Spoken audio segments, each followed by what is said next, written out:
ప్రార్థన చేద్దాం. కృపగల తండ్రి, దయగలిగినటువంటి గొప్ప దేవానికి వందనాలు.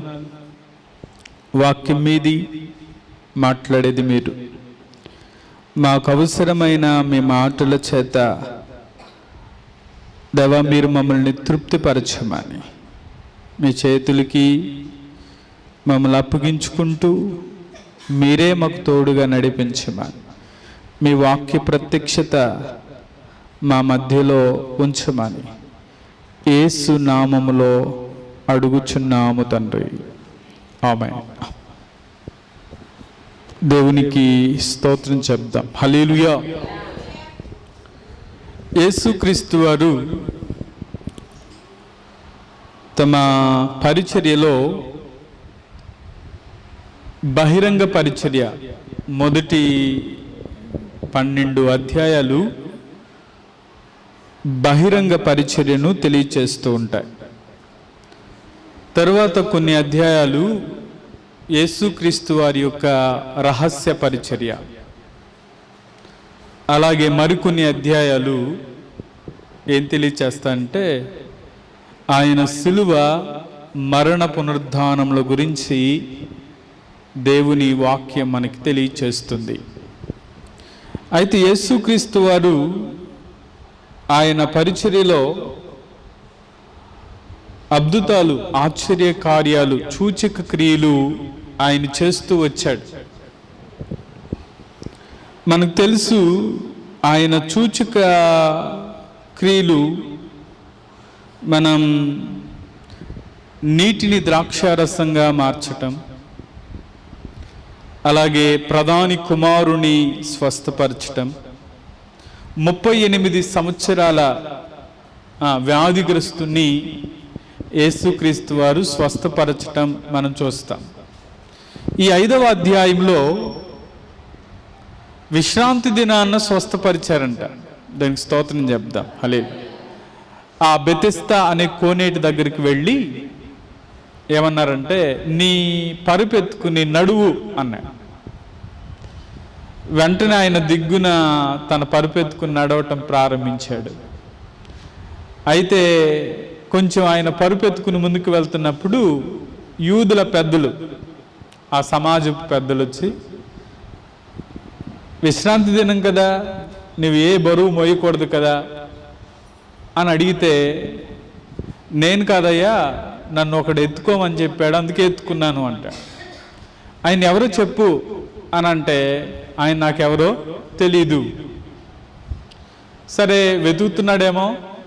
యేసుక్రీస్తు వారు సమాజ మందిరంలో దేవుని వాక్యాన్ని బోధిస్తూ ఉండగా ఇప్పుడు అతను కనపడ్డాడు. ఇక ఈ యేసే నన్ను ఎత్తుకుని నడవమని చెప్పాడు.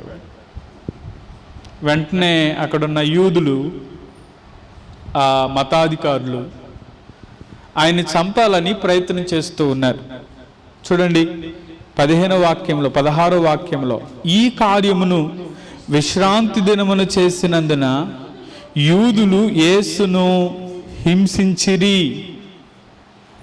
అయితే యేసు, నా తండ్రి ఇది వరకు పని చేయుచున్నాడు, నేను చేయుచున్నానని వారికి ఉత్తరమిచ్చెను. అంటే ఇది వరకు నా తండ్రి పని చేశాడు, ఇప్పుడు నేనేం చేస్తున్నాడు, ఇప్పుడు నేను పని చేస్తున్నాను అని చెప్తూ వచ్చాడు. ఇప్పుడు ఆ విశ్రాంతి దినమున దినాచారం మీరుట మాత్రమే కాకుండా 18వ వాక్యం, ఆయన విశ్రాంతి దినాచారం మీరుట మాత్రమే కాక దేవుడు తన సొంత తండ్రి అని చెప్పి తను దేవునితో సమానునిగా చేసుకొనెను గనుక ఇందు నిమిత్తం యూదులు ఆయనను చంపవలనని మరి ఎక్కువగా ప్రయత్నం చేశారు. చూడండి, అక్కడ యూదులు విశ్రాంతి దినమున ఆయన కార్యాలు చేసినందుకు హింసించటం మొదలుపెట్టారు. అయితే చంపాలని ప్రయత్నం చేస్తున్నారు. అయితే ఆ సమాజ మందిరంలో యేసుక్రీస్తు వారు వారికి ఇలా ప్రత్యుత్తరం ఇచ్చాడంట. ఇలా చెప్తూ వచ్చారు. ఏమంటున్నాడంటే, తండ్రి ఏది చేయుట కుమారుడు చూచాడో అదే కానీ తనంతట తాను ఏది చేయలేదు. ఆయన వేటిని చేయునో వాటినే కుమారుడు ఏం చేస్తాడంటే అలాగే చేయును. ఇప్పుడు నీవు దేవదూషణ చేస్తున్నావు అని దేవుని మీద నేరారోపణ చేశారు. అయితే యేసుక్రీస్తు వారు వారికి ఇచ్చిన ప్రత్యుత్తరం ఏంటంటే, తండ్రి ఎలాంటి పని చేశాడో నేను అలాగే పని చేస్తాను. దానికి స్తోత్రం చెప్దాం. హల్లెలూయా. ఇక్కడ తండ్రితో సమానునిగా యేసుక్రీస్తు వారు ఎంచుకుంటూ ఒక 5 విషయాలు చెప్తారు. మొదటిది, తండ్రి ఏ ఉద్దేశముతో పనిచేస్తున్నాడో కుమారుడు కూడా అదే ఉద్దేశముతో పనిచేస్తున్నాడు. దానికి స్తోత్రం చెప్దాం. ఇప్పుడు తండ్రి క్రియేటర్, ఇప్పుడు ఒకవేళ కుమారుడు కూడా క్రియేటరే. తండ్రి ఏ పని చేశాడో కుమారుడు కూడా అదే పని చేస్తున్నాడు. ఇప్పుడు తండ్రి పని ఏంటి అని అంటే, ఆయన ధర్మశాస్త్రం ఇచ్చింది ఎందుకంటే ఆ ప్రజలు దాన్ని అనుసరించి నడవాలని ఇచ్చాడు. ఇప్పుడు యేసుక్రీస్తు వారు ఆ ధర్మశాస్త్రాన్ని కొట్టివేయలేదు, కానీ ధర్మశాస్త్రాన్ని అనుసరించడానికి ఆయన వారిని ఉద్దేశించి మాట్లాడుతూ వచ్చారు. అయితే గమనించండి, ఈ మాటల్లో మనం నేర్చుకోగలిగిన, లేకపోతే తండ్రి ఏ ఉద్దేశముతో పనిచేస్తున్నాడో కుమారుడు కూడా అదే ఉద్దేశంతో పనిచేస్తున్నాడు. అందుకనే ఆ మాటలు 19వ వాక్యంలో అంటాడు, ఆయన వేటిని చేయునో వాటినే కుమారుడును అలాగే చేయును. ఇప్పుడు తండ్రి ఏది చేశాడో కుమారుడు కూడా అదే చేయగలడు. ఇప్పుడు ఒకవేళ సృష్టిని సృష్టించినప్పుడు ఎవరున్నారంటాం చెప్పండి? త్రిత్వం ఉందంటారా? త్రియేక దేవుడు ఏకమై ఉన్నారు. అందుకనే ఏకముగా ఈ సృష్టిని కలగచేసినప్పుడు తండ్రితో పాటు కుమారుడు కూడా ఉన్నాడు. ఒకవేళ నరుని చేసినప్పుడు కూడా, ఎవరిని చేసినప్పుడు? నరుని చేసినప్పుడు. అందుకని అక్కడ అంటారు, మన పోలిక చొప్పున, మనం ఎంతమంది? 2 కంటే ఎక్కువ మంది ఉన్నప్పుడు మనం అంటాం. ఒకవేళ ఒక్కరే ఉన్నారనుకోండి ఏమంటాం? ఒక్కరే ఉన్నారనుకోండి ఏమంటాం? నేనే అంటాం, లేకపోతే నేను అని అంటాం. ఇప్పుడు ఒకవేళ తండ్రితో సమానం అన్న మాటలో ఒకసారి యోహాను సువార్తలోనే 10వ అధ్యాయం 30వ వాక్యం దగ్గరికి రండి. యోహాను సువార్త 10వ అధ్యాయం 30వ వాక్యం. నేనును తండ్రియు ఏకమై ఉన్నామని వారితో చెప్పెను. ఇప్పుడు తండ్రి కుమారుడు ఏమై ఉన్నారు చెప్పండి? ఏకమై ఉన్నాము. ఇప్పుడు తండ్రి కుమారుడు ఏకమై ఉన్నారు అంటే, ఇప్పుడు తండ్రితో, దేవునితో సమానునిగా యేసుక్రీస్తు వారు అక్కడ చెప్తూ, తండ్రి వేటిని చేశాడో అవి కుమారుడు కూడా ఇప్పుడు తండ్రి మనసు ఏంటో కుమారుని మనసు కూడా ఒకటే. తండ్రి ఏం చేయగలడో కుమారుడు అదే చేయగలడు. ఇది మొదటిదైతే, రెండవది ఆయన 20వ వాక్యంలో అంటాడు, తండ్రి కుమారుని ప్రేమించుచు తాను చేయు వాటినెల్లను ఆయనకు అగపరుచుచున్నాడని మీతో నిశ్చయముగా చెప్పుచున్నా, మరియు మీరు ఆశ్చర్యపడినట్లు వీటికంటే గొప్ప కార్యములు ఆయనకు అగపరుచును. అంటే ఈ రెండవది ఆయన, మొదటిది తండ్రి కుమారులు ఉద్దేశ్యములో సమానులు. ఒకే ఉద్దేశం, తండ్రి ఉద్దేశమే కుమారుని ఉద్దేశం. తండ్రి ఏ పని చేస్తాడో కుమారుడు అదే పని చేస్తాడు. ఉద్దేశములో వారు సమానం.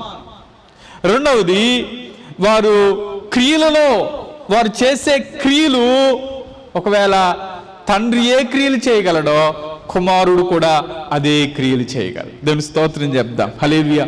ఇప్పుడు తండ్రి, ఒకవేళ తండ్రి అయిన దేవుడు చేసిన అద్భుతాలు చెప్పండి.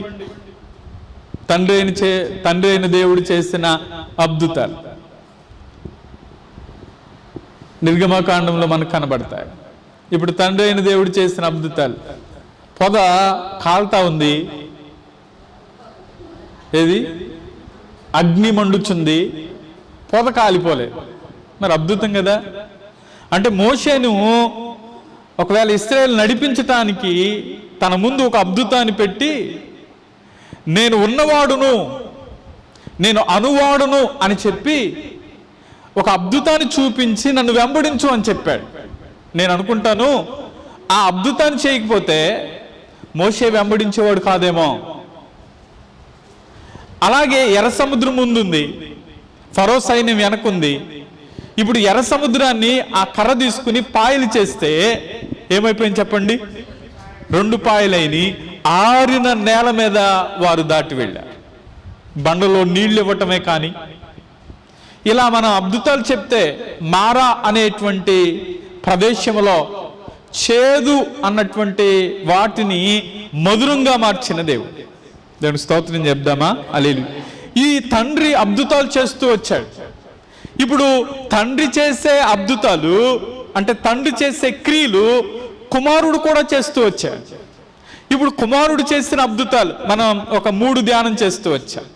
ఇప్పుడు కుమారుడు చేసిన అద్భుతాలు చెప్పండి. ఒకటి, నీళ్లు ద్రాక్షారసంగా మారిపోయాయి. ఇప్పుడు కుమారుడు చేసే మరొక అద్భుతం, ఆయన వెళ్ళి తాకలేదు. కానీ ఎవరిని తాకలేదు?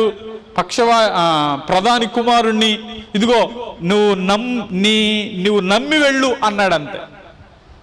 ఇప్పుడు ఆయన ఎక్కడున్నాడు? ఆ ప్రధాని యేసుక్రీస్తు వారి దగ్గరకు వచ్చి నువ్వు నమ్మి వెళ్ళు అన్నాడు. ఈయన నమ్మి వెళ్ళాడు. ఏ సమయంలో ఏ గడియలో చెప్పాడో ఆ గడియలోనే ఏమైంది? స్వస్థత కలిగింది. ఇప్పుడు ఒకవేళ ఆ 38 సంవత్సరాల వ్యాధిగ్రస్తుని దగ్గరికి యేసయ్య వచ్చాడు, లేచి నీ పరుపెత్తుకున్నాడు. అద్భుతమే కదా. 38 సంవత్సరాలు పడిపోయిన వ్యక్తిని ఆయన లేచినాడు అనగానే ఆ ఎముకల్లోనికి ఏమొచ్చింది? జీవం వచ్చింది, బ్రతికాడు. గమనించండి, అంటే తండ్రి ఏ అద్భుతాలు చేయగలడో కుమారుడు కూడా అదే అద్భుతాలు, అదే క్రియలు చేయగలడు. ఒకవేళ తండ్రి మూడవది చూడండి, 21వ వాక్యంలో తండ్రి మృతులను ఎలాగు లేపి బ్రతికించునో అలాగే తనకిష్టం వచ్చిన వారిని ఆయన ఏం చేస్తాడంటే బ్రతికించును. మూడవది, ఆయన అధికారంలో ఒకవేళ శక్తిని చూపించటంలో ఆయన ఎలాంటి వాడు అంటే ఒకవేళ సమానుడు. తండ్రికి ఏ అధికారం ఉందో కుమారుడు కూడా అదే అధికారం. ఇప్పుడు మృతులను ఒకవేళ తండ్రి అయినటువంటి దేవుడు బ్రతికించాడా? ఒకసారి ఆలోచించండి. ఎక్కడన్నా చనిపోయిన వాళ్ళని బ్రతికించాడా? ఒకవేళ ఇప్పుడు గొండ్రాలైనటువంటి స్త్రీకి ఒక కుమారుడు పుడితే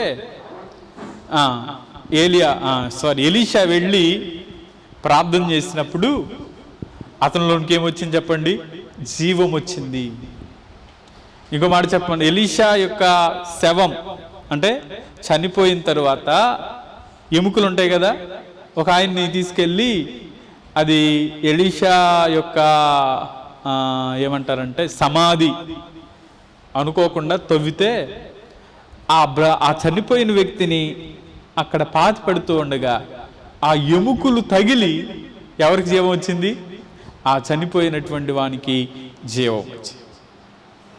అంటే తండ్రి ఎలాగు మృతులను లేపెనో, తండ్రి మృతులను లేపుతూ వచ్చాడు, కుమారుడు కూడా తనకిష్టమైన వారిని ఏం చేస్తాడంటే బ్రతికిస్తాడు.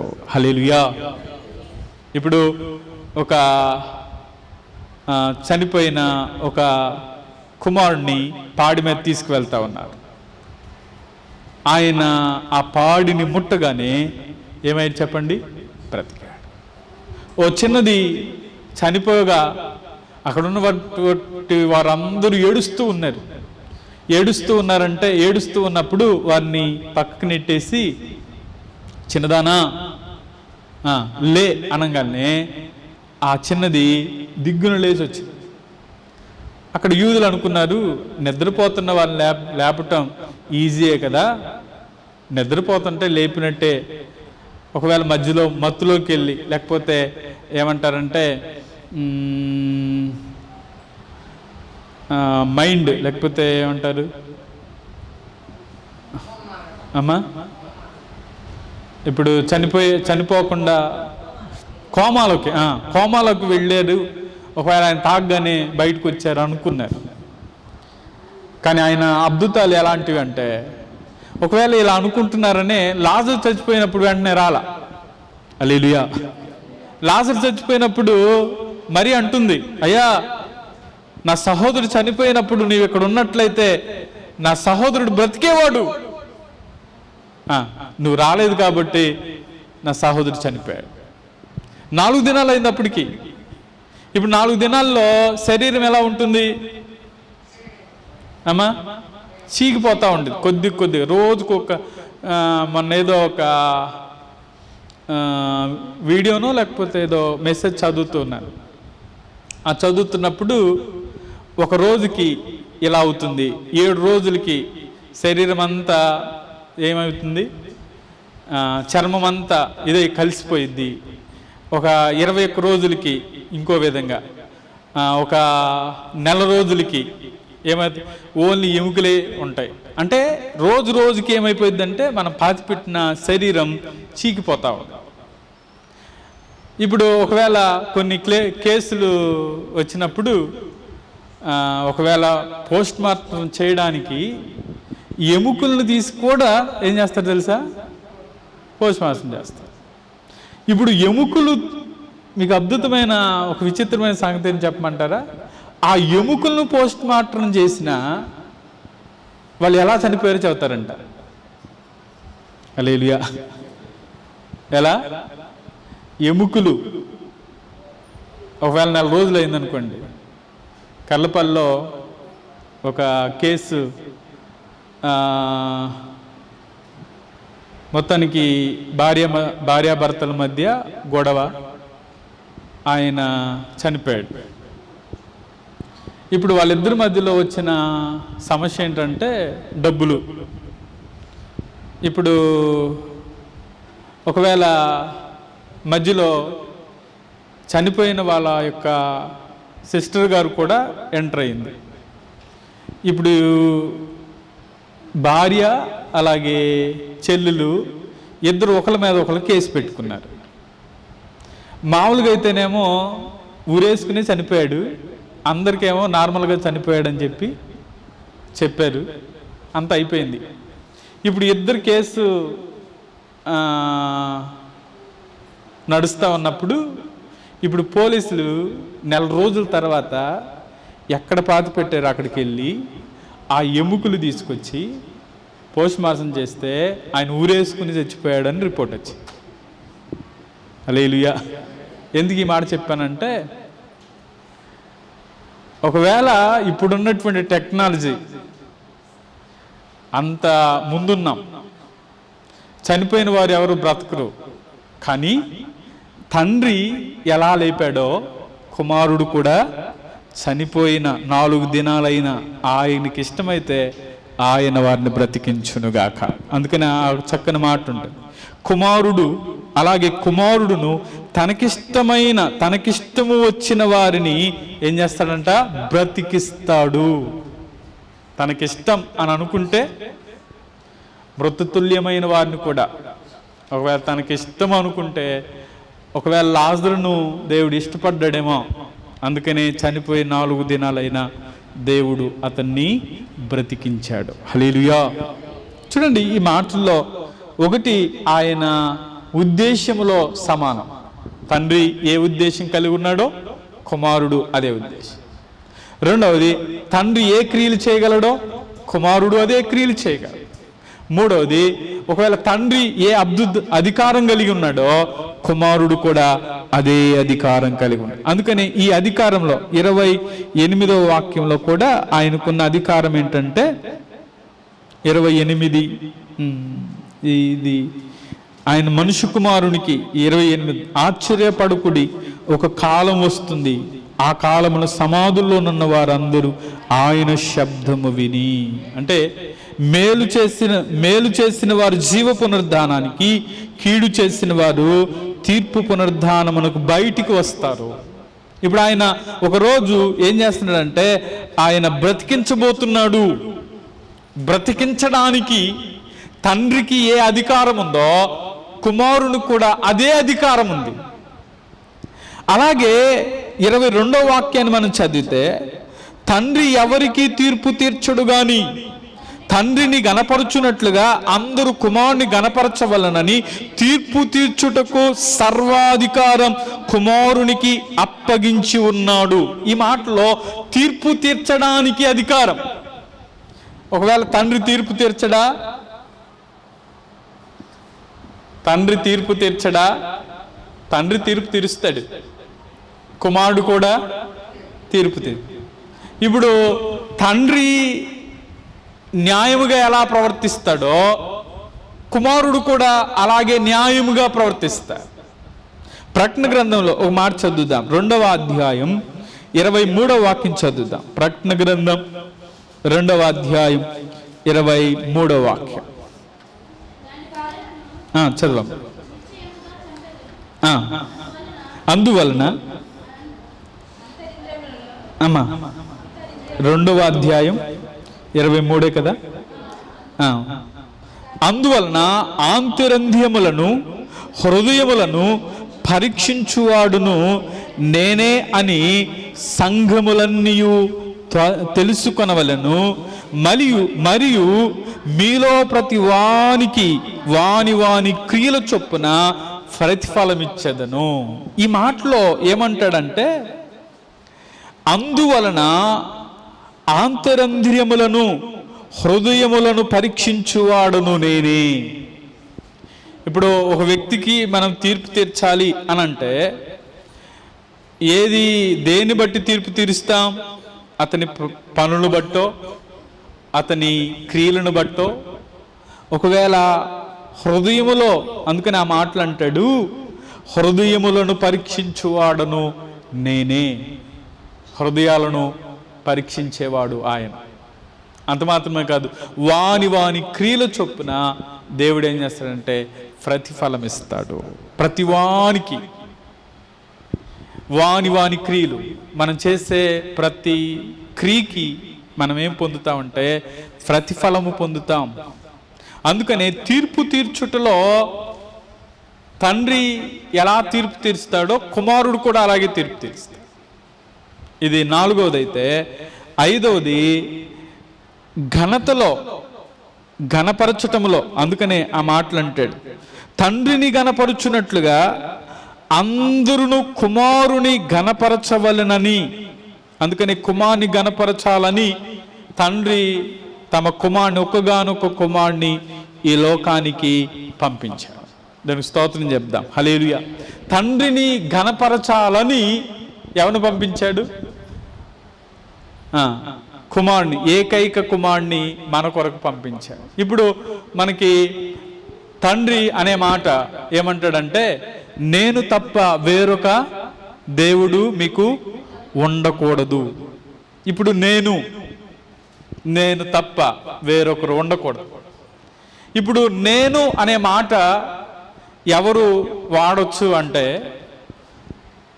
అందుకని యేసుక్రీస్తు వారిని ఉద్దేశించి, ఇదిగో తండ్రిని ఎలా అయితే ఘనపరచునట్లుగా అందరూ కూడా కుమారుని ఏం చేయాలంటే ఘనపరచాలి. అందుకని ఘనతలో ఇద్దరు సమానమే. దేవునికి స్తోత్రం చెప్దాం. హల్లెలూయా.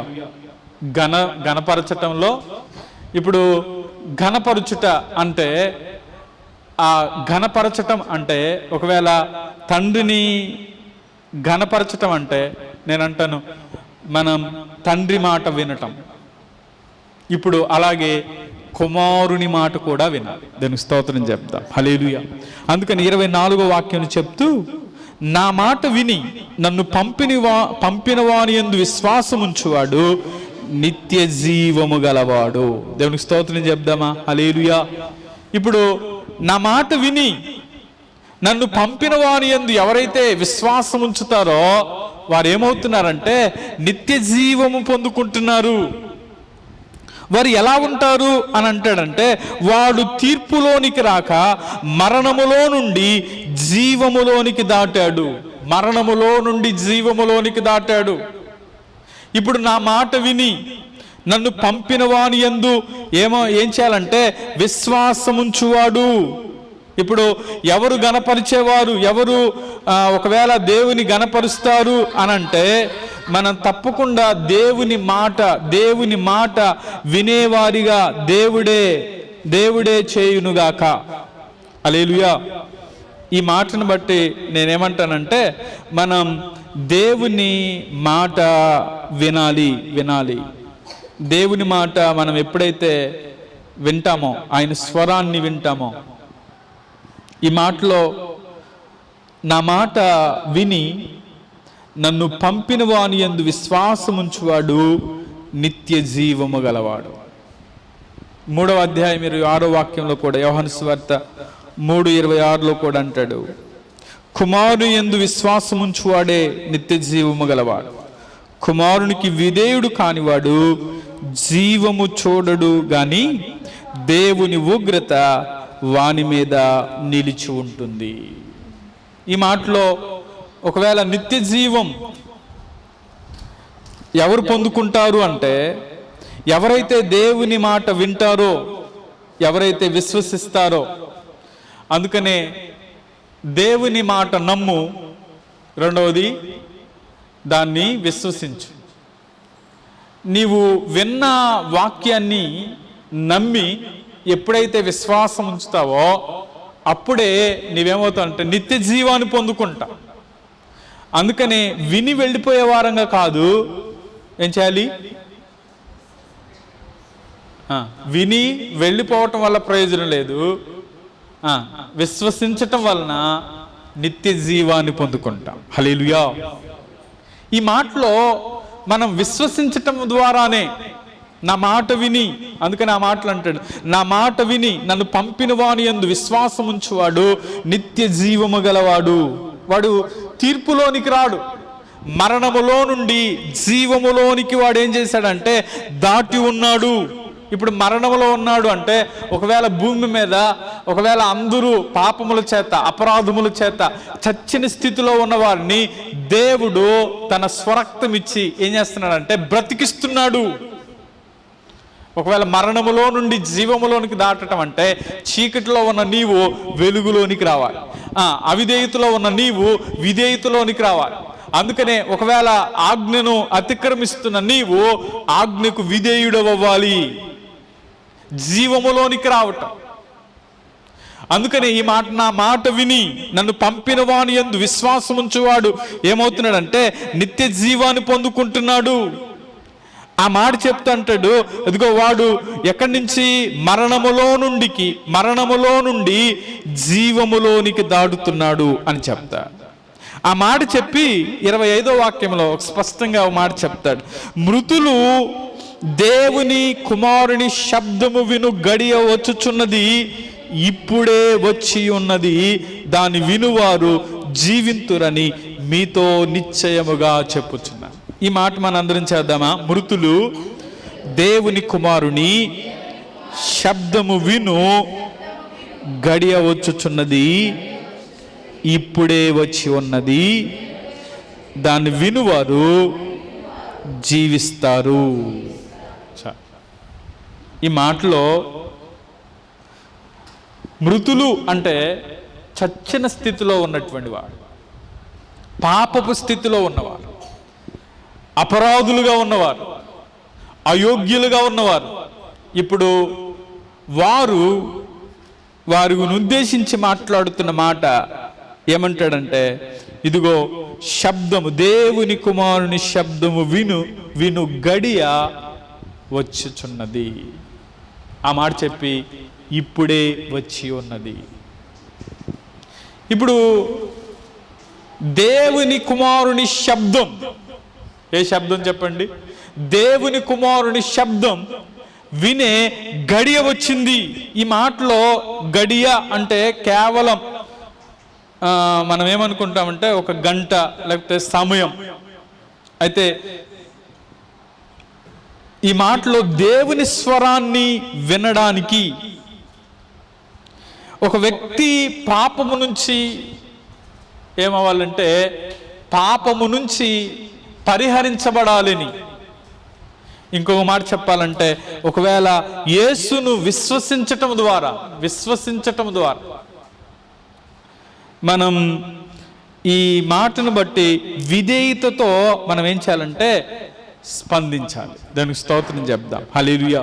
ఒక గడియ వస్తుంది అన్న మాటలో, ఇప్పుడు శబ్దం వినడం అంటే చెవులతో వినటం కాదు.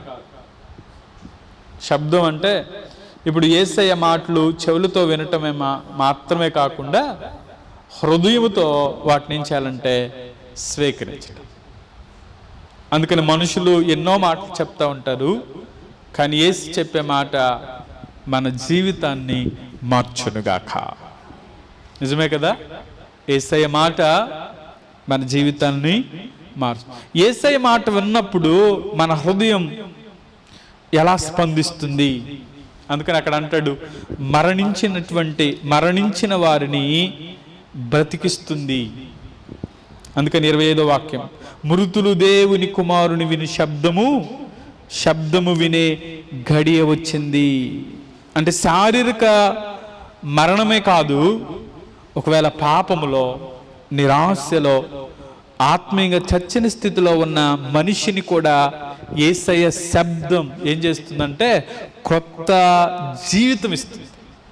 అందుకనే ఈ మాటలో మనిషి ఇలా అనుకోవచ్చు, ఏమని, నా జీవితం ఇక మారదు, లేకపోతే నాలో ఆశ లేదు, నేను చాలా దూరం వెళ్ళిపోయాను అని అనుకోవచ్చు.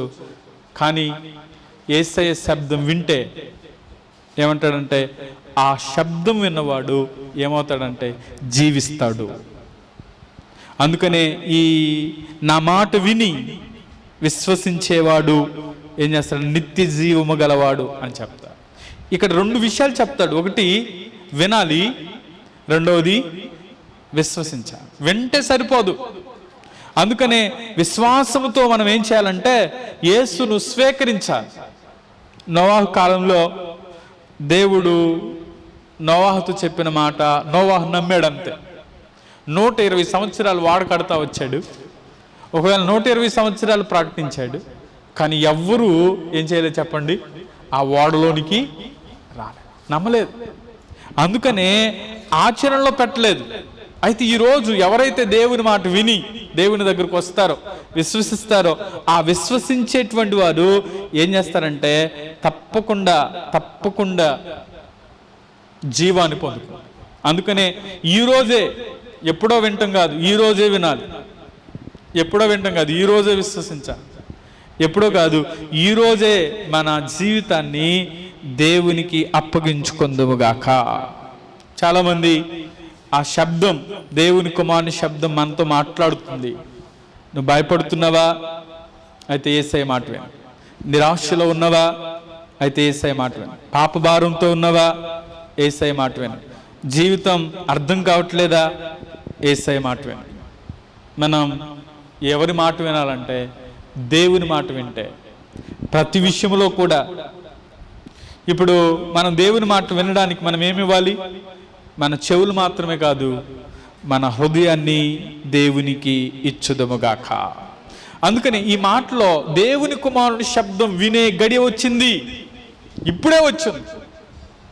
అక్కడ యూదులు దేవుని ఆ గడియను, లేకపోతే ఆ శబ్దాన్ని వారు ఏం చేస్తున్నారంటే త్రోసివేస్తూ వచ్చారు. నేడు కూడా చాలామంది దేవుని మాటను త్రోసివేస్తూ వస్తున్నారు. కానీ వచ్చే ఉంది, ఆయన దేవుని కుమారుని శబ్దం వినే గడియ వచ్చేవారు, ఇప్పుడే వచ్చి ఉన్నది. నాటి నుంచి దేవుడు ఆయన తన స్వరాన్ని ఏం చేస్తున్నాడంటే వినిపిస్తూనే ఉన్నాడు. అయితే ఎవరైతే ఆయన స్వరాన్ని వింటారో వారు జీవములోనికి వస్తారు.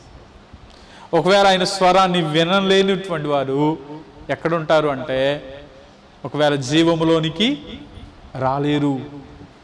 ఆ మాటలు చెప్తూ ఇంకొక అద్భుతమైన మాట చెప్తాడు. ఏమంటాడంటే చూడండి, 28వ వాక్యం చదువుతున్నా. దీనికి ఆశ్చర్యపడుకుడి, ఒక కాలం వస్తుంది, ఆ కాలమున సమాధుల్లోనున్న వారందరూ ఆయన శబ్దము విని ఇక్కడ 2 శబ్దాలు కనబడ్డాయి. ఒకటి పైన ఏమన్నాడంటే, ఇదిగో దేవుని కుమారుని శబ్దము విను గడియ వచ్చుచున్నది, ఇప్పుడే వచ్చింది. ఇక్కడేమంటున్నాడంటే, ఆశ్చర్యపడొద్దు, ఒక కాలం వస్తుంది, ఆ కాలమున సమాధుల్లోనున్న వారందరూ ఆయన శబ్దము విని. ఇక్కడేమో వచ్చింది అని చెప్పాడు. తర్వాత ఏమంటున్నాడు, ఇదిగో ఒక కాలం రాబోతుంది, ఆ కాలం వస్తుంది, ఆ కాలమున ఆయన శబ్దం వింటారు. ఇప్పుడేమో వచ్చింది అంటే ఆయన భూమి మీదకి వచ్చి ఆయన మన కొరకు లేఖనానుసారంగా ఇచ్చిన మాటలు వినాలి అని. అయితే ఒక కాలం రాబోతుంది, ఆ కాలంలో కూడా ఆయన శబ్దాన్ని వింటారు. ఇప్పుడు ఆయన శబ్దం వినే కాలం రాబోతుంది, ఆశ్చర్యపడొద్దు, ఒక కాలం రాబోతుంది. అయితే ఆ కాలం ఏంటి అంటే, ఒకవేళ ప్రతి ఒక్కరూ కూడా ఆయన శబ్దాన్ని వింటారు. చెప్తూ ఓ చక్కని మాట అంటాడు, మేలు చేసిన వారు జీవ పునరుద్ధానానికి, కీడు చేసిన వారు తీర్పు పునరుద్ధానానికి బయటికి వస్తారు. ఇప్పుడు మేలు చేస్తే జీవ పునరుద్ధానం, కీడు చేస్తే తీర్పు పునరుద్ధానం. ఇక్కడ ఆలోచించేయండి, ఒకవేళ మనుషులు చనిపోయిన తరువాత ప్రతివానికి ఏముంటుందంటే తీర్పు ఉంటుంది. ఇక్కడ గమనించండి, విశ్వాసులకి తీర్పు ఉంటుంది, అవిశ్వాసులకి తీర్పు ఉంటుంది. ఒకవేళ ఎవరైతే విశ్వాసులుగా మార్చబడతారో వారికి కూడా దేవుడు ఏం చేస్తాడంటే తీర్పు తీరుస్తాడు. అయితే ఎలా తీర్పు తీరుస్తాడు? ఇప్పుడు చనిపోయిన వారు ఎలా లేస్తారు? చనిపోయారు కదా, చనిపోయినటువంటి వారు ఎలా లేస్తారు అంటే, ఒకవేళ ఆయన శబ్దము వినే గడి వచ్చినప్పుడు, ఒకవేళ ఆయనతో మృతులైనటువంటి వారు మొదట లేస్తారు, ఒకవేళ సజీవులుగా ఉన్నటువంటి మనమేమో ఎదుర్కొని వెళ్తాము అని దేవుని వాక్యం మనకు తెలియచేస్తుంది. అపోస్తులైనటువంటి పౌలు గారు తెలియచేస్తూ కొరింథీ పత్రికలో చెప్తాడు, మృతులు ఎలా లేపబడతారు అని అంటే, ఆయన జీవశాస్త్రం నుంచి ఒక పోలిక, ఖగోళ శాస్త్రం నుంచి ఒక పోలిక చెప్తాడు. జీవశాస్త్రం నుంచి పోలిక ఏంటంటే, ఒక చెట్టు లేకపోతే ఒక విత్తనం, ఒక గింజ భూమిలో పడి అది చావకుండా అది మొలకెత్తదు అని చెప్తారు. ఖగోళ శాస్త్రంలో అంటే సూర్యుని మహిమ వేరు, చంద్రుని మహిమ వేరు, నక్షత్రాల మహిమ వేరు. అంటే ఒకవేళ ఖగోళ శాస్త్రం గురించి కూడా ఒకవేళ మీరు ఈ మాటలు వినాలంటే, చూడాలంటే ఒకసారి రండి, కొరింథీయులకు రాసిన మొదటి పత్రికలో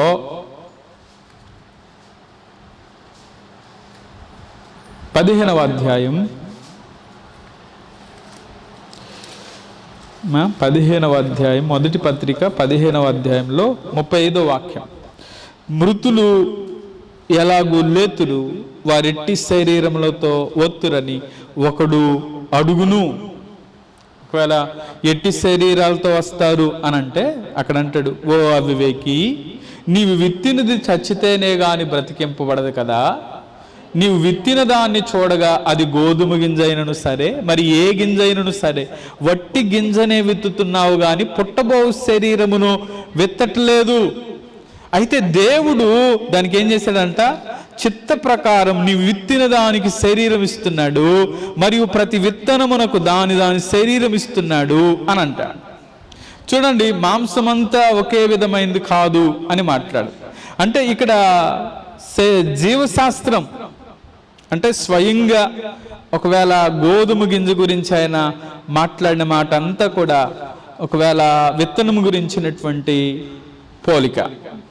తర్వాత దేహమును గురించినటువంటి పోలిక 38వ వాక్యంలో ఈ దేహమును గురించి ఒక పోలిక మాట్లాడతాడు. ఏమంటాడంటే, ఇదిగో విత్తిన దానికి దేవుడే ఏం చేస్తున్నాడంటే శరీరాన్ని ఇస్తున్నాడు, మరియు మాంసమంతా ఒకే విధమైంది కాదు. మనుషుల మాంసం వేరు, మృగ మాంసం వేరు, పక్షి మాంసం వేరు. అంటే ఒక్కొక్క దానికి ఒక్కొక్క విధం. ఇప్పుడు పుట్టిన బిడ్డ, చిన్న చిన్న బిడ్డలు ఎదుగుతున్నప్పుడు ఎలా మనం ఇంత పెద్ద అయ్యాం, ఎలా కుదిరింది ఇది, అంతే కదా. మాంసం ఎలా వచ్చింది, ఎముకలు ఎలా పెరిగినాయి, ఇది ఎవరిచ్చింది? దేవుడిచ్చింది. అందుకనే దేహంతో ఒక పోలిక చెప్తాడు. తర్వాత ఖగోళ శాస్త్రము నుంచి 40వ వాక్యం చదివితే, మరియు ఆకాశ వస్తు రూపములు కలవు, భూ వస్తు రూపములు కలవు. ఆకాశ వస్తు రూపముల మహిమ వేరు, భూ వస్తు రూపముల మహిమ వేరు అని అంట. సూర్యుని మహిమ వేరు, చంద్రుని మహిమ వేరు, నక్షత్రాల మహిమ వేరు. అంటే మృతుల పునరుద్ధానం కూడా అలాగే. ఆ మాటలన్నీ చెప్పిన తర్వాత ఆయన అనే మాట ఏంటంటే, మృతుల పునరుద్ధానము కూడా అలాగే. శరీరము క్షయమైనదిగా విత్తబడి అక్షయమైనదిగా లేపబడుతుంది. అంటే క్షయమైనదిగా విత్తబడుతుంది, అది ఏమవుతుందంటే అక్షయమైనదిగా లేపబడుతుంది. ఒకవేళ ఘనహీనమైనదిగా విత్తబడుతుంది, అది మహిమగలదిగా లేపబడుతుంది. బలహీనమైనదిగా విత్తబడి బలమైనదిగా లేపబడుతుంది. ప్రకృతి సంబంధమైన శరీరంగా విత్తబడి ఆత్మ సంబంధమైనదిగా లేపబడుతుంది. అంటే మృతులు లేస్తారు. అయితే ఎవరైతే దేవుని మాట విని, నా మాట విని విశ్వసించి నన్ను పంపిన వాని యందు విశ్వాసం ఉంచువాడు నిత్య జీవము గలవాడు. ఇప్పుడు విశ్వాసులు దేవుని ఎదుట నిలబడాలి. అలాగే ఒకవేళ అవిశ్వాసులు దేవుని ఎదుట నిలబడాలి. ఇప్పుడు విశ్వాసులు నిలబడినప్పుడు ఆ న్యాయపీఠం ఎదుట, క్రీస్తు న్యాయపీఠం ఎదుట నిలబడినప్పుడు ఏం చేస్తాడు అంటే, 2వ పత్రిక, కొరింథీయులకు రాసిన 2వ పత్రిక 5వ అధ్యాయం ఒకసారి మనం 9-10 వాక్యాలు చదువుదాం. 9-10 వాక్యాలు. కావున దేహమందునను దేహము విడిచినను ఆయనకిష్టులమై ఉండవలనని మిగులు ఆపేక్షించుచున్నాను. ఎందుకనగా తాను జరిగించిన క్రియల చొప్పున అవి మంచివైనను సరే చెడ్డవైనను సరే దేహముతో జరిగించిన వాటి ఫలములను ప్రతివాడు పొందునట్లు మనమందరము క్రీస్తు న్యాయపీఠము ఎదుట ప్రత్యక్షము కావలెను. క్రీస్తు న్యాయపీఠము ఎదుట మనం ఏం చేయాలంటే ప్రత్యక్షం అవ్వాలి. ఇప్పుడు ఇది విశ్వాసులకు తీర్పు, అవిశ్వాసులకు కాదు. విశ్వాసులకు తీర్పు అని ఎందుకు చెప్తున్నానంటే, మనం ఎలా దేహములో ఉన్నప్పుడు ఒకవేళ అక్కడ ఏమంటాడంటే, మీరు దేహమున్నా దేహం విడిచిన ఆయనకి ఇష్టలమై ఉండాలని మిగులు ఆపేక్షిస్తున్నాను. ఒకవేళ ఈ భూమి మీద మన గుడారం, మన నివాసం శిథిలమైపోవచ్చు అని మాట్లాడుతూ వస్తారు. ఒకవేళ విశ్వాసి, అందుకనే ఈ మాటలో దేవునికి ఇష్టముగా జీవించాలి, వాని క్రియలు. అందుకనే ఒకవేళ దేహం ఉన్నా దేహం విడిచిన ప్రతివాడు ఏంటంటే అక్కడ ఏమంటాడంటే, క్రీస్తు న్యాయపీఠం ఎదుట మనం ప్రత్యక్షం అవ్వాలి. అందుకనే ఆ మేలు చేసిన వారేమో ఏంటంటే, మేలు చేసిన వారేమో జీవ పునరుద్ధానం, కీడు చేసిన వారేమో తీర్పు పునరుద్ధానములో ఉంటారు.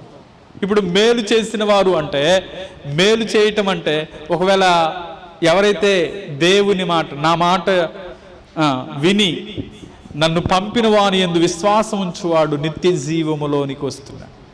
ఇప్పుడు మేలు చేయటం అంటే ఎవరైతే దేవుని దగ్గరకు వచ్చి విశ్వసించి రక్షింపబడి మారు మనసు పొంది బాప్తిసం పొందటం ద్వారా దేవుని బిడ్డలుగా మార్చబడతారో వారు ఎక్కడుంటారంటే ఒకవేళ జీవ పునరుద్ధానములో ఉంటారు. లూకా సువార్త 14వ అధ్యాయం 14వ వాక్యం చదివితే, లూకా సువార్త 14వ అధ్యాయం 14వ వాక్యంలో ఒక మాట తెలియచేస్తూ ఉంటాడు. నీకు ప్రత్యుపకారము చేయుటకు వానికి ఏమీ లేదు గనుక నీవు ధన్యుడు వగుదు, నీతిమంతుల పునరుద్ధానమందు నీవు ప్రత్యుపకారము పొందుదు అని చెప్పెను. చాలు. ఇక్కడ ఏమంటాడు? నీతిమంతుల పునరుద్ధానం అంటే మేలు చేసేవారు జీవ పునరుద్ధానం అన్నాడు కదా. ఇప్పుడు క్రీస్తు న్యాయపీఠం ఎదుట మనం వాని క్రియలు చొప్పున వారికి ప్రతిఫలం ఇస్తూనే ఉంటాడు. మనకు తెలుసు, మనం ప్రకటన గ్రంథం చివరి అధ్యాయంలో 12వ వాక్యం 22:12 అంటాడు, వాని క్రియల చొప్పున వానికి ప్రతిఫలం ఇచ్చును, జీతము నా యొద్ద ఉన్నది అని అంటాడు. ఏమంటాడు? ప్రతి వానికి ఏమన్నాడంటే జీతం ఉంది అంట. వాని క్రియల చొప్పున ఏమిస్తాడంట? జీతము సిద్ధపరిచాను అని అంట. ఎవరి దగ్గర ఉంది? దేవుని దగ్గర జీతం ఉంది. అంటే మనం ఒకవేళ దేవుని దగ్గర, అందుకని విశ్వాసులు ఒకవేళ ఆయన మాట విని విశ్వసించి నమ్మి ఒకవేళ అంగీకరిస్తే నిత్య జీవంలో ఉంటాం. అందుకని ఇక్కడ ఏమంటాడంటే, నీతిమంతుల పునరుద్ధానమందు నీవు ప్రత్యుపకారము పొందుదువు. ఆ నీతిమంతుల పునరుద్ధానములో నీవు ప్రత్యుపకారం పొందుతావు. ఒకవేళ మేలు చేసావంటే మేలైన కార్యాలు పొందుకుంటావు. అందుకని మనం చేసే క్రియలు, ఒకవేళ మనం చేసే పనులు, మనం చేసే మంచి పనులకు దేవుడు ఏమిస్తాడంటే ప్రతిఫలం ఇస్తాడు. ఒకవేళ గిన్నెడు చన్నీళ్ళు ఇచ్చామనుకోండి, పరలోకములో మీ ఫలము అధికమవుతుంది అని అంట. గిన్నెడు చన్నీళ్ళు ఇస్తేనే పరలోకములో మన ఫలం అధికమైతే, మనం దేవుని కొరకు ఏ మంచి పని చేసినా, ఒకవేళ దేవుని కొరకు మనం ఇతరులను దేవుని ఎదుకు నడిపించటంలో పాలుభాగస్తులమైతే, మన కొరకు కూడా దేవుడు గొప్ప బహుమానాలను సిద్ధపరచునుగాక. అందుకనే అగ్నిలో నుండి కొందరినైనా లాగినట్లుగా లాగి ఎక్కడ నడిపించాలంటే దేవుని ఎద్దుకు నడిపించాలి. చాలామంది అగ్నిలోనికి వెళ్ళిపోతున్నారు. ఆ అగ్నిలోనికి వెళుతున్నటువంటి వారిని ఎక్కడికి నడిపించాలి? మేలు చేసినటువంటి వారు జీవ పునరుద్ధానంలో ఉంటారు. అందుకని ఆ శబ్దం వినే, ఇప్పుడు ఆల్రెడీ వచ్చింది, ఇప్పుడు దేవుని సువార్త వినబడుతుంది. అయితే ఇంకొకటి రాబోతుంది. అప్పుడు మృతులైనటువంటి వారు, సమాధుల్లో ఉన్నటువంటి వారు ఆయన శబ్దాన్ని వినే ఒక కాలం వస్తుంది. ఇప్పుడు ఒకవేళ విశ్వాసులు క్రీస్తు న్యాయపీఠం ఎదుట నిలబడినప్పుడు మంచివైన చెడ్డవైన వారు చేసే ప్రతి క్రియకి దేవుడు తీర్పు తీరుస్తాడు. ఒకవేళ మనం మంచి పనులే చేస్తే మంచి ప్రతిఫలమే పొందుకుంటాం. పౌలు గారు మాట్లాడుతూ 2వ పత్రికలో, అంటే తిమోతికి రాస్తూ, చదవండి ఆ మాట. తిమోతికి రాసిన 2వ పత్రిక 4వ అధ్యాయం 8వ వాక్యం. ఇక మీదట నా కొరకు నీతి కిరీటం ఉంచబడింది. ఆ దినమందు నీతిగల న్యాయాధిపతి అయిన ప్రభువు అది నాకు మాత్రమే కాకుండా తన ప్రత్యక్షతను ఆపేక్షించు వారందరికీ అనుగ్రహించును. చాలండి. ఇక్కడ పౌలు గారు ఏమని చెప్తా ఉంటాడంటే, మంచి పోరాటం పోరాడాను, నా పరుగు కడముట్టించాను, నా విశ్వాసాన్ని నేనేం చేశానంటే కాపాడుకున్నాను. మంచి పోరాటం. ఒకవేళ తన జీవితంలో దేవుని కొరకు పరిగెడుతూ వచ్చాడు, మంచి పోరాటం నా పరుగు కడముట్టించాను చివరి వరకు. ఒకవేళ విశ్వాసముతో, అందుకని ఆ మాట అంటాడు, విశ్వాసమును కాపాడుకున్నాను. ఇక మీదట నా కొరకు ఏముందంటే నీతి కిరీటం ఉంది. ఆ మాట చెప్తూ ఆయన అనే మాట ఏంటంటే, ఆ దినమందు, ఏ దినం? ఆయన ఆ శబ్దం విని ఆ న్యాయాధిపతి, ఒకవేళ ఆ క్రీస్తు న్యాయపీఠం ఎదుట నిలబడుతున్నప్పుడు ఆ దినమందు, అందుకనే నీతిగల న్యాయాధిపతి అయిన ప్రభు అది నాకు, అంత మాత్రమే కాదు, నాకు మాత్రమే కాకుండా తన ప్రత్యక్షతను ఆపేక్షించు వారందరికీ. ఇప్పుడు నాకు ఏమిస్తాడు? నీతి కిరీటం ఉంది. అలాగే నాతో కలిసి పనిచేసే వారికి కూడా నీతి కిరీటం ఉంది. దేవునికి స్తోత్రం చెప్తాం. హల్లెలూయా. ఇప్పుడు పౌలు గారి కొరకు ఒక నీతి కిరీటం ఉంచబడితే, ఇప్పుడు తిమోతి కొరకు కూడా అంతే కదా. నాకు మాత్రమే కాకుండా ఆ ప్రత్యక్షతను ఆపేక్షించు తిమోతి. ఇప్పుడు ఆ తిమోతి లాంటి వాళ్ళమే మనం కూడా, అంతే కదా.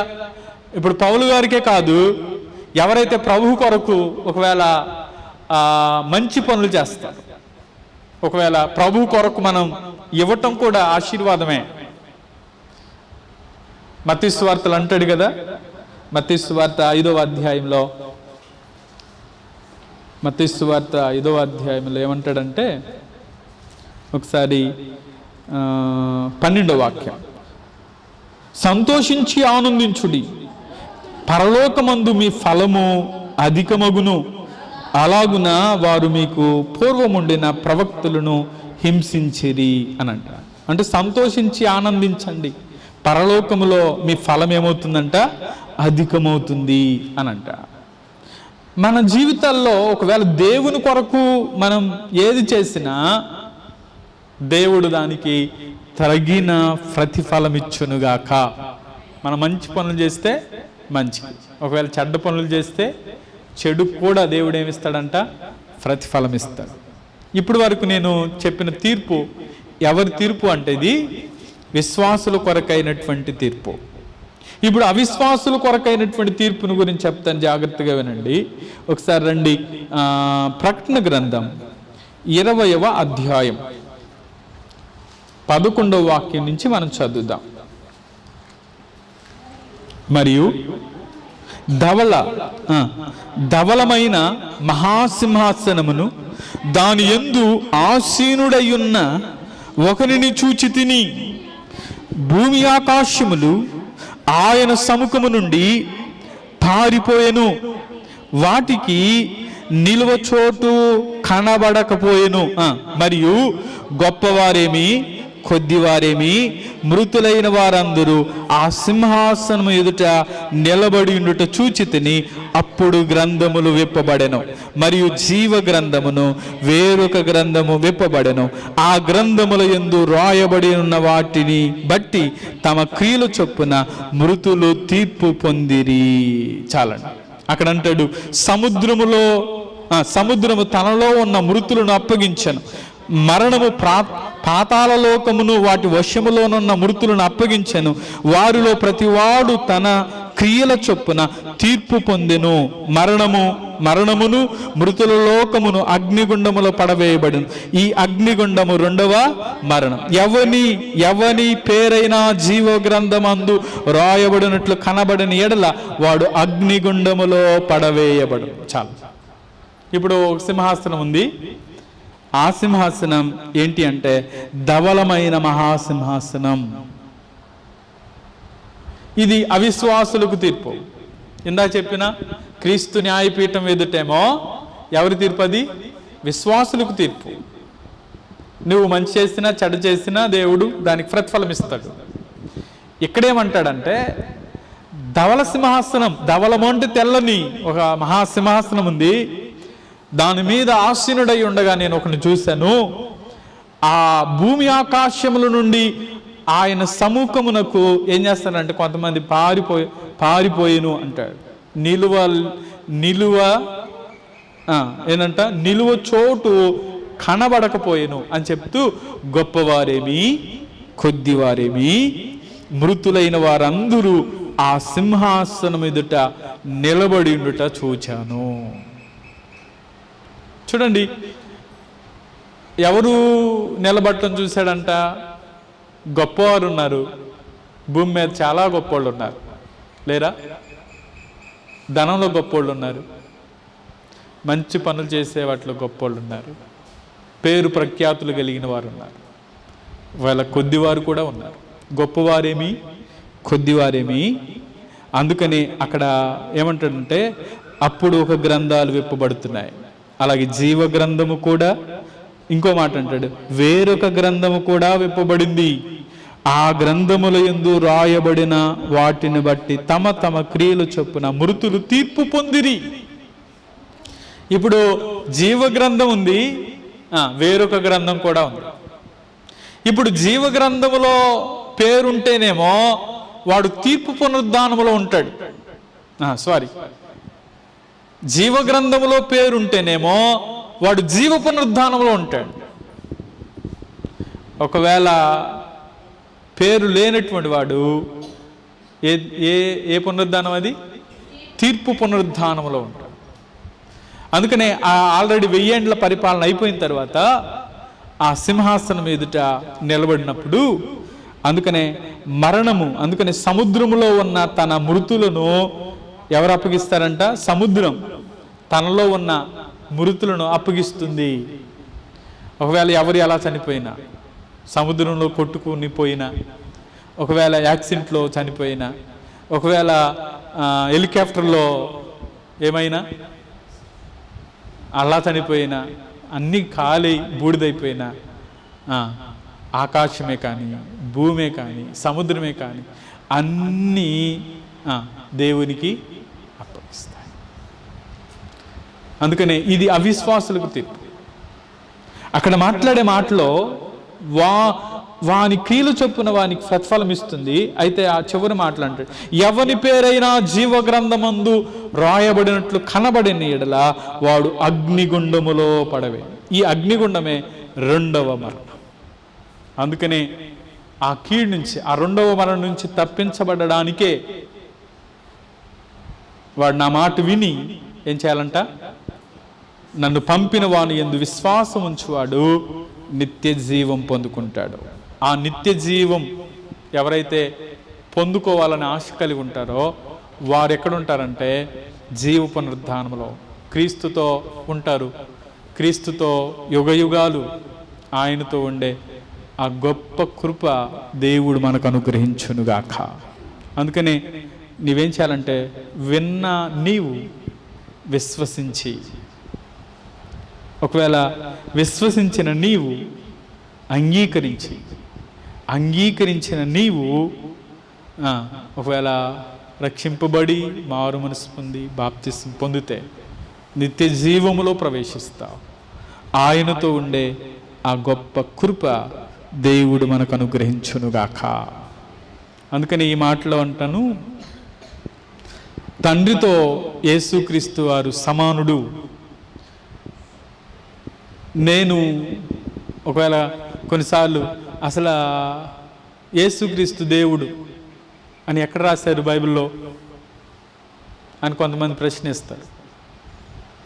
ఈ వాక్యంలో తండ్రి నేను ఒకటే.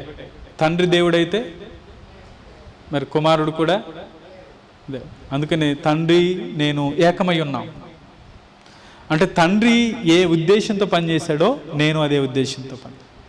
తండ్రి ఏ క్రియల్లో ఇద్దరు సమానం. తండ్రి అద్భుతాల్లో, తండ్రి కుమారుడు అద్భుతాల్లో సమానం. ఒకవేళ తీర్పు తీర్చడంలో కూడా సమానం. చివరిగా వారు ఘనతలో, అందుకనే ఒకవేళ తండ్రి సిద్ధపరుస్తున్నాడు ఏది? నిత్య జీవం. కుమారుడు దాన్ని అనుగ్రహిస్తున్నాడు. అందుకని అంటాడు, నేను వెళ్ళి నా తండ్రి ఇంట అనేక నివాసాలు ఉన్నాయి, నేను వెళ్ళి స్థలం సిద్ధపరిచి నేను మరలా వస్తాను. ఇప్పుడు నిత్య జీవాన్ని ఎవరు సిద్ధపరుస్తున్నారు చెప్పండి? తండ్రా కుమారుడా? ఇద్దరు. మరి పాత నిబంధన గ్రంథంలో ఉన్న భక్తులందరికీ ఆల్రెడీ నిత్య జీవం ఉంది కదా, పరలోకం ఉంది కదా. ఇప్పుడు ఆల్రెడీ వారికి పరలోకం సిద్ధపరిచిన దేవుడు మనకు కూడా అందుకనే నిత్య జీవం సిద్ధపరచటంలో కూడా సమానుడే. అందుకనే ఆయన ఒకవేళ నిత్య జీవం, అందుకని నా మాట విని నన్ను పంపిన వాని యందు విశ్వాసం ఉంచువాడు నిత్య జీవము గలవ. ఈ నిత్య జీవాన్ని పొందుకునేవాడే జీవ పునరుద్ధానంలో ఉంటాడు, క్రీస్తుతో ఉంటాడు. ఆయనతో ఉండే ఆ గొప్ప కృప దేవుడు మనకు అనుగ్రహించునుగాక. కళ్ళు మూసుకుందాం, ప్రార్థన చేద్దాం. కృపగల తండ్రి, దాయగలిగినటువంటి దేవానికి కొంద వాక్యం మీది మాట్లాడింది మీరు. నిజమే దేవా, నేనే దేవుడిని అని చెప్తూ ఆ ఉద్దేశాలు పనిలో సమానునిగా, చేసిన క్రియలలో సమానునిగా, అధికారంలో సమానునిగా, తీర్పు తీర్చుటలో సమానునిగా, దేవా ఘనపరచటంలో అంత మాత్రమే కాదు నిత్య జీవం ఇచ్చే విషయంలో కూడా నేను సమానుడని. ఆ నిత్య రాజ్యాన్ని స్వతంత్రించుకోవడానికి ఇక్కడ చేరి వచ్చిన ప్రతి ఒక్కరిని సిద్ధపరచమని ప్రార్థిస్తాను. నా మాట విని నన్ను పంపిన వాని యందు విశ్వాసం ఉంచువాడు నిత్య జీవము గలవాడు అన్నారు. ఆ నిత్య జీవాన్ని పొందుకోవడానికి పాపపు స్థితిలో నుండి పరిశుద్ధతలోనికి, మరణములో నుండి జీవములోనికి, అవిధేయతలో నుండి విధేయతలోనికి, శాపములో నుండి దేవా యోగ్యతలోనికి మమ్మల్ని నడిపించండి. మీ రాజ్యం కొరకై ఒక్కొక్కరిని సిద్ధపరిచి మేలు చేత నింపమని యేసు నామములో అడుగుచున్నాము తండ్రి. ఆమేన్.